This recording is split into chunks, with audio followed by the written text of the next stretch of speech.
Sungguh hati kami penuh pengucapan syukur ya Tuhan atas kasih setia dan rahmat Tuhan yang telah menolong mempersatukan kami kembali di rumah keluarga kami ini Tuhan, di mana keluarga besar perkumpulan persaudaraan yang ada di Bundaran sekitarnya ini Tuhan.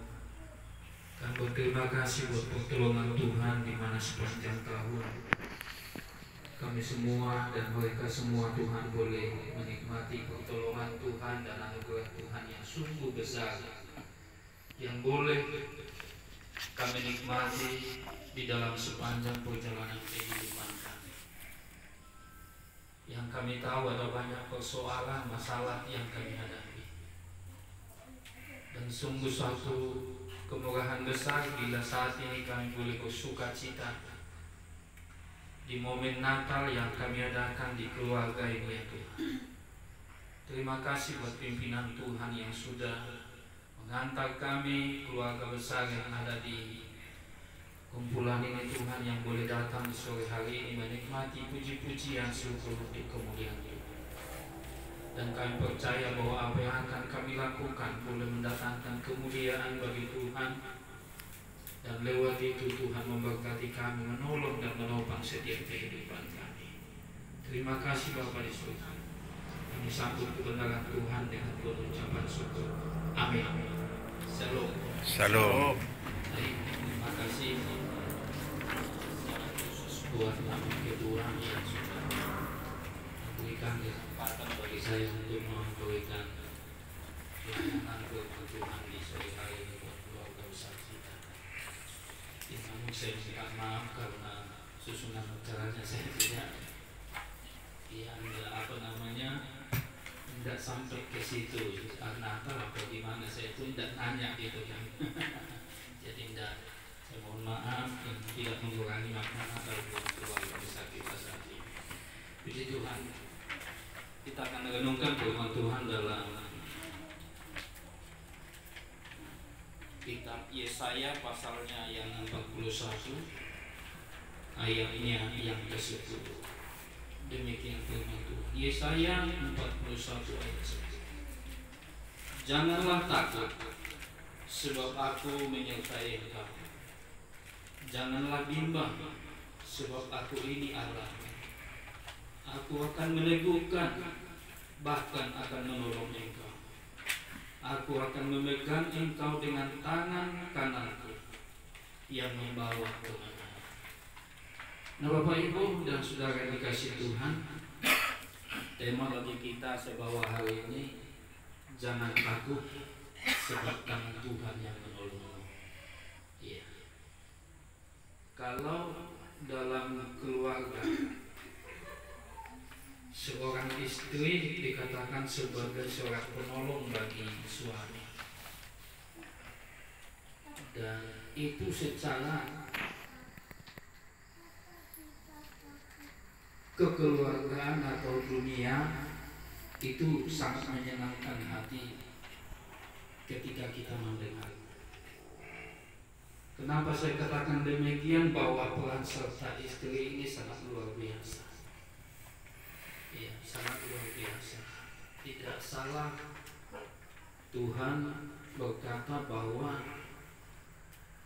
sang istri itu sebagai seorang penolong. Nah itu kita bahagia. Namun terlebih dari itu dikatakan Bapak Ibu bahwa Tuhan itu adalah penolong yang kekal bagi kita. Kalau istri bisa menjadi penolong sementara masih kita hidup,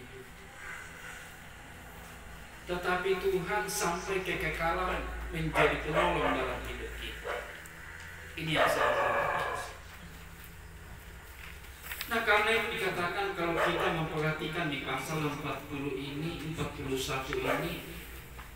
ditujukan kepada secara khusus kepada orang-orang Yehuda ketika mereka ada dalam pembuangan di Babel. Yesaya memberitakan kepada mereka bahwa suatu saat mereka akan mengalami pembebasan. Mereka akan dibebaskan dari perbudakan. Dan ini menjadi satu janji Tuhan kepada mereka dan membawa mereka kembali pulang ke Yerusalem, tempat di mana Tuhan menyiapkan sesuatu yang baru. Nah, karena itu Bapak Ibu, secara singkat di sini Nabi Yesaya menjelaskan pesan kepada kita, kepada bangsa Yehuda saat itu, teristimewa kepada kita orang Kristen saat ini yang percaya kepada Yesus. Di momen Natal ini kita percaya bahwa kehadiran Yesus bukan hanya sebuah cerita, bukan hanya satu hal yang biasa yang harus kita lakukan seperti tradisi saja, tapi ada makna yang perlu kita miliki. Apa sih arti kelahiran Yesus dalam hidup kita? Apa tujuan Yesus datang ke tengah-tengah dunia? Sebagaimana Yesaya menjelaskan kepada bangsa Yehuda, dikatakan pada zaman itu ketika mereka di Babel. Yang pertama Tuhan katakan ini mengenai tentang kehadiran Yesus bagi mereka kelak, yaitu janganlah takut. Ini yang pertama, jangan takut. Mulai tahun 2020 kita dibelenggu dengan rasa takut. Masa COVID-19 saudara, kita dibebani rasa takut yang sangat luar biasa, sampai tidak bisa berkegiatan, tidak bisa kumpul-kumpul, jaga jarak.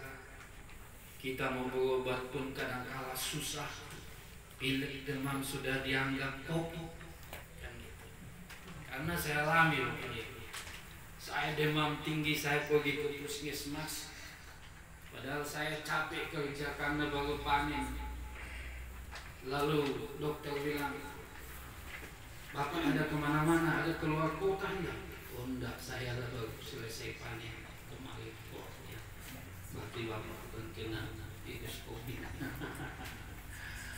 Ini saudara kasih Tuhan yang sering menakutkan dalam kehidupan kita, membuat kita takut dan tak berdaya. Pikiran kita was-was, kita bakal sedikit was-was, kita pilih sedikit cemas. Tetapi ketika kita percaya kepada Tuhan, janganlah takut sebab Aku menyertai engkau.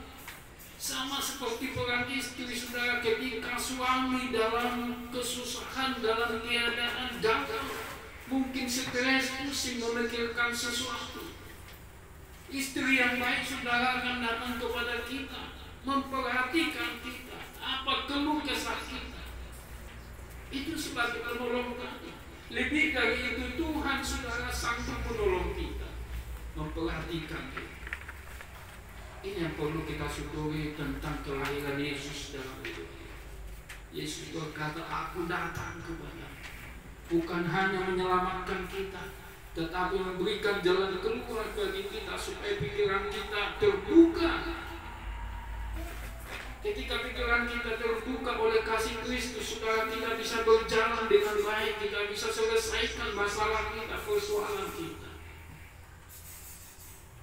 Karena itulah kebaikan Tuhan dalam setiap pribadi kita masing-masing. Yang kedua dikatakan saudara, jangan bimbang. Yang kedua itu menjelaskan kepada bangsa Yehuda, saudara Tuhan, ketika mereka bimbang apakah rencana Tuhan lewat Nabi Yesaya bagi mereka. Apakah peran serta Tuhan bagi mereka ini seringkali membuat mereka bimbang. Kadang seperti orang-orang mereka pikirkan rencana Tuhan dalam hidup mereka. Tetapi kita tahu saat ini Bapak Ibu, bahwa Tuhan itu luar biasa. Tuhan berkata jangan bimbang.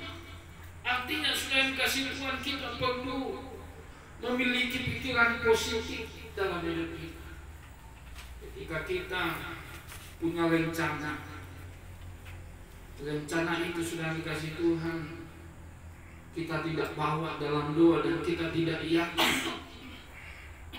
maka kita tidak akan dapat mencapai tujuan kita. Di tahun 2020 kami memulai pembangunan gereja itu dengan uang persembahan pembangunan saat itu hanya 10 juta lebih. Kami buka dari bikin cakar ayamnya, hanya berdiri beberapa tiang untuk tiang lantai karena kita tinggikan. Ya, kalau orang pesimis saudara, dengan keadaan jemaat yang sedikit mungkin tidak akan bisa dilakukan. Tapi saya berkata kepada jemaat, ketika kita memulai dengan iman, dengan percaya kepada Tuhan, jangan bimbang dan ragu, jangan khawatir, maka Tuhan akan memberkati. Puji Tuhan, tanggal 4 kemarin kami sudah ibadah di situ dan boleh diselesaikan dengan baik. Ya, kurang lebih hampir 400 juta pembangunan itu bisa terselesaikan karena campur tangan Tuhan. Ini Tuhan berkata kepada kita, ketika kita memulai dengan iman, kita percaya bahwa keluarga kita akan diberkati Tuhan, ditolong, dipimpin oleh Tuhan. Kalau kita perhatikan seberapa banyak keluarga yang berantakan saat ini, seberapa banyak keluarga Kristen yang mengalami cerai, itu akibat rasa bimbang dan khawatir, cemas akan hidupnya. Tadinya ketika berikut cinta itu berkata harapan kepada kita, jangan bimbang, jangan bimbang. Ibarat seorang anak ketika dia sekolah, dia bimbang. Ketika kita berdoa, puji Tuhan, zaman sekarang ini enak, bisa kita teleponan, bisa kita lihat wajah anak kita. 2 anak saya di Solo itu, ketika apalagi yang tua itu Bapak Ibu, dulu tahun 2020 tinggal ACC 5 saja, dosennya persoalkan masih susah. Besok terakhir penyerahan untuk apapun, bayar ujian uang skripsi, mau skripsian, mau sidang di sana. Senin waktu itu dia cuma datang untuk terakhir kali. Ibu dosennya yang satu itu tidak mau, dibawa berkasnya, dibawa skripsinya balik. Lalu dia telepon saya, Pak, gila lagi dosen saya. Dibawa skripsi saya, padahal hari ini sampai jam 2 terakhir pendaftaran skripsi. Kalau tidak saya tahun depan. Sedang kata siapa dosennya? Dia berkata, tepat jam 12 Jumat